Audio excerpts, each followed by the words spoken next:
Mike's Daily Podcast. Hello, everybody. My name is Mike Matthews. This is a show called Mike's Daily Podcast. We have a wonderful program that we do all kinds of things. It's wonderful to have you here. Mike's Daily Podcast. I have this podcast called Mike's Daily Podcast, and I don't know how it has lasted, because you know what, I have been blasted most of the time I've done this show. Just kidding. I'm always sober, especially because I had something really bad happen to me in October, where I drank a bunch of beer, and I got really sick. Mike's Daily Podcast. I think this thing crashed. No, it's still running. Okay, Mike's this is the Daily exciting sounding podcasting. Yeah! Hey, I saw some interesting details about the world of podcasting, how it is getting more and more popular these days. Sorry, I'm talking into one of these microphones. I'll have to share a video at MikesDailyPodcast.com of this microphone. They're just the nicest mics. And last night, I was at the special Podcaster Valley microphone with a lovely lady friend, a cafe anyway. And we had, I would say, a couple of people stop by, including, let's see, we had John Deere the engineer, Floyd the floor man. My point is that occasionally you can tell when a microphone I'm using is really awesome if you're a total audiophile person. But for the most part, it's as long as it gets the job done, it doesn't really matter. So that's why I tell everybody you should go and podcast and pop your peas. Oh, that was something that Frank Sinatra was very obsessed about. This is something I didn't know about Frank, is that he was very much into the mechanics of music. And here's today's podcast picture. How you sing a note.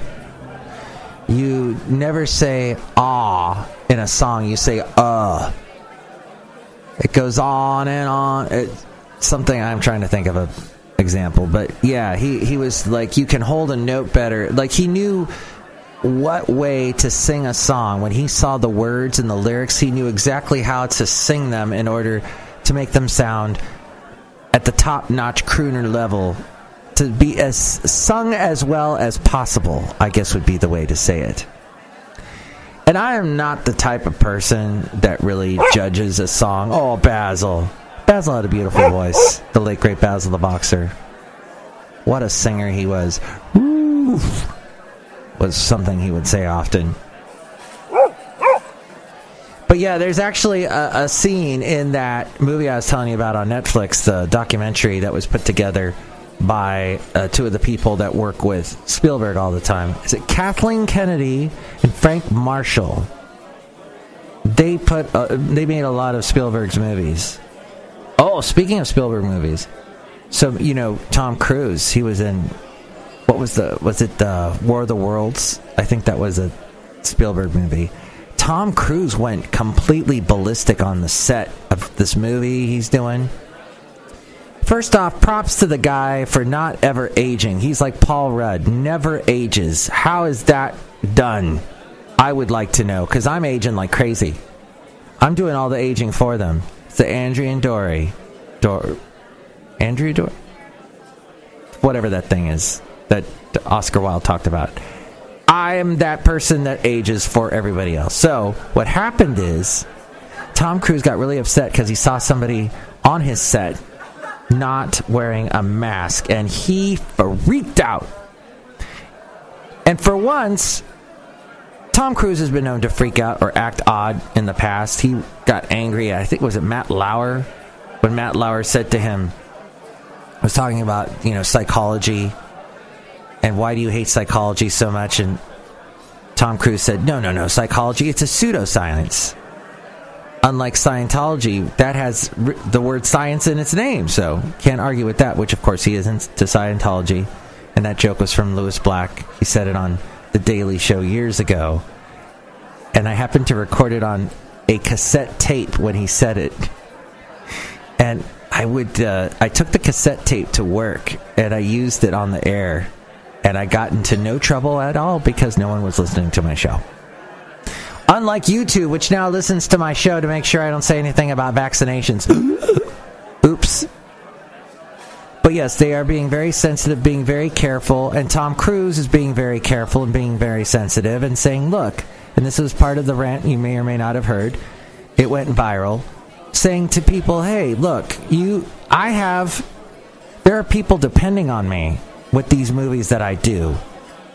There's a big influx of money, not only to my own bank account. Tom Cruise gets a ton of money. He's pretty rich. Which all goes to Scientology. I don't know.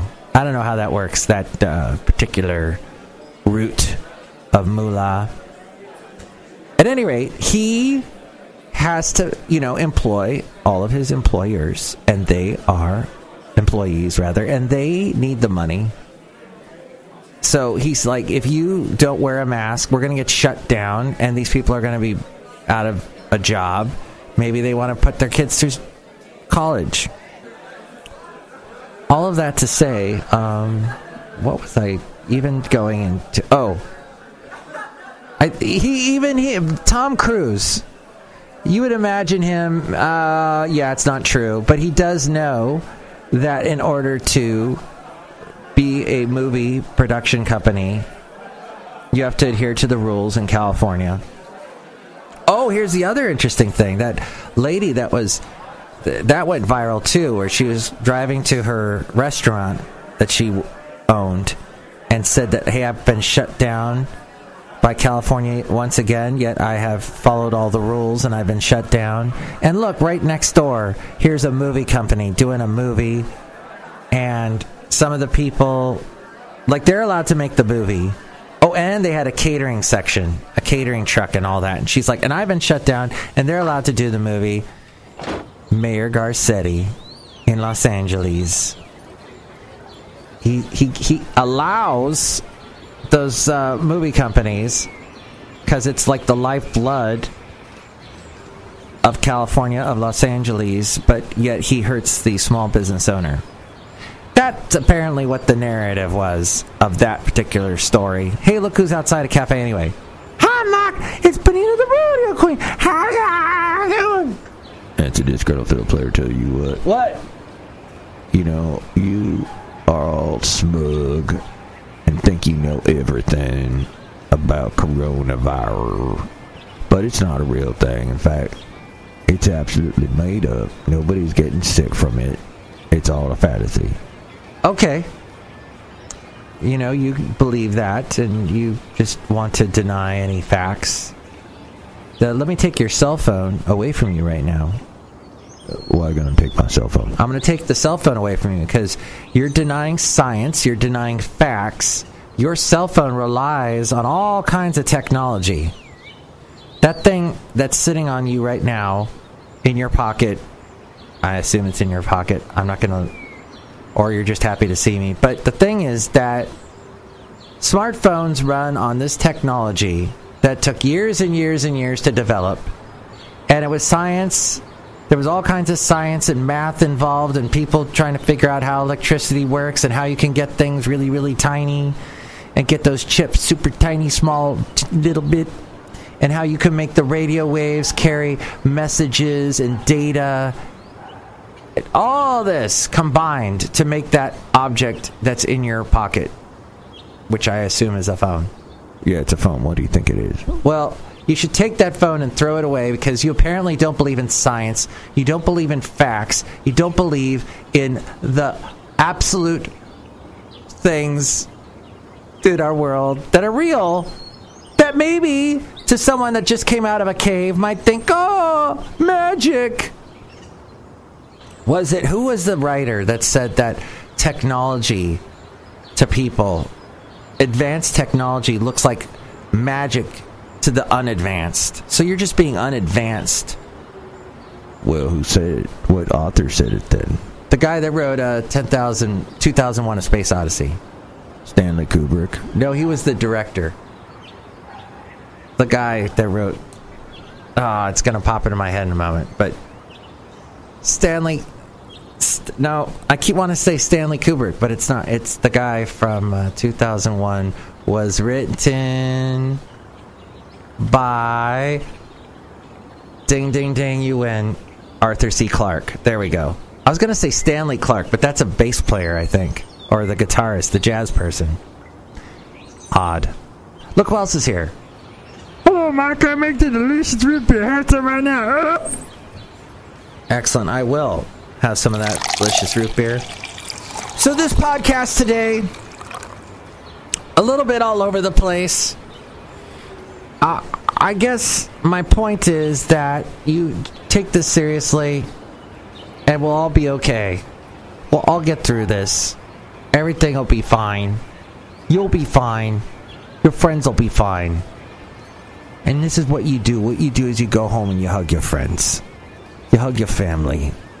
You tell them, look, I know you might be a restaurant owner in Los Angeles and you hate Mayor Garcetti because he shut down your restaurant, but listen to me right now. The fact is that I got to see a movie with Tom Cruise in it.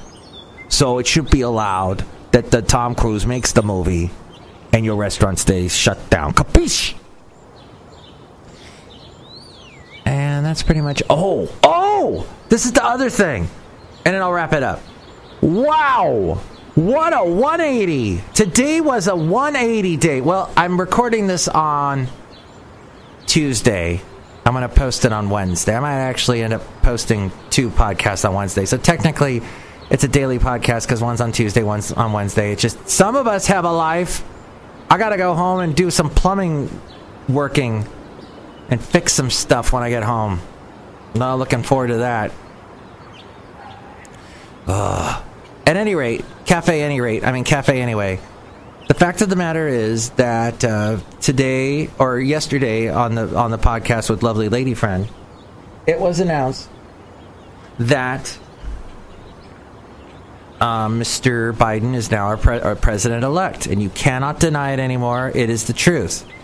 And there's a news agency that leans conservative that waited all this time to call him president-elect, and now they were just calling him Joe Biden,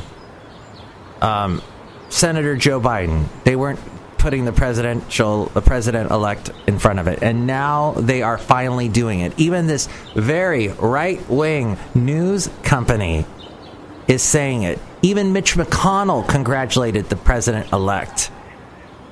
It's a done deal, friends. It was a done deal weeks ago. And now it's the truth. It is solidified. Wow.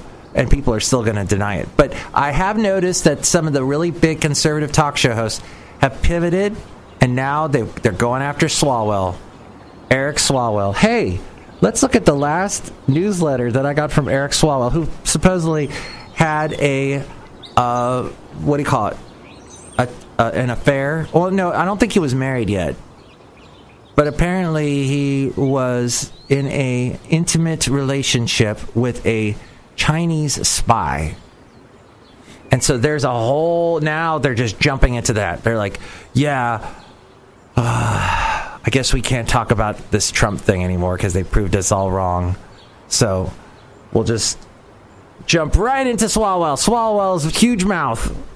He swallows well because of his enormous mouth. He is the representative of the Alameda County where I live. He does, and he's done some interesting things. He does these little hikes in Podcastro Valley, or he used to. I don't think he's going to do that anymore. And let's see, his last newsletter said, from the presidential election's conclusion to the rapidly increasing COVID-19 numbers in our area, there has been a significant amount of information and misinformation thrown our way over the past several weeks. I'm sure he'll go more into that, the misinformation against him. Let's see, recently, this is basically just telling all the stuff he did on Facebook Live and whatnot. Hey, I just got a text. Let's see what it is as we wrap up Mike's Daily Podcast. Yeah, and... Oh my gosh, why are you sending me this? Santa! Gosh. Some people I work with texting me. No, it's another text. And you know what they're texting me? They're texting me screenshots of their... all right. Okay. Good night. There. They should get the hint now. I need some turntables, Mike, if you're going to say it like that. That ding drives me nuts. So it'll be interesting to see. Oh, he did say in his newsletter, Mr. Swalwell, that President-elect Biden on Wednesday, January 20th, 2021, will be sworn in as the 46th President of the United States. My office hopes to be able to distribute via random drawing. Oh, let's not go completely against Eric Swalwell, because he can get us into the inauguration. A random drawing, a limited number of tickets for constituents of California's 15th district, of which I guess I am a constituent of, to attend this inaugural ceremony. Does it include airfare and hotel?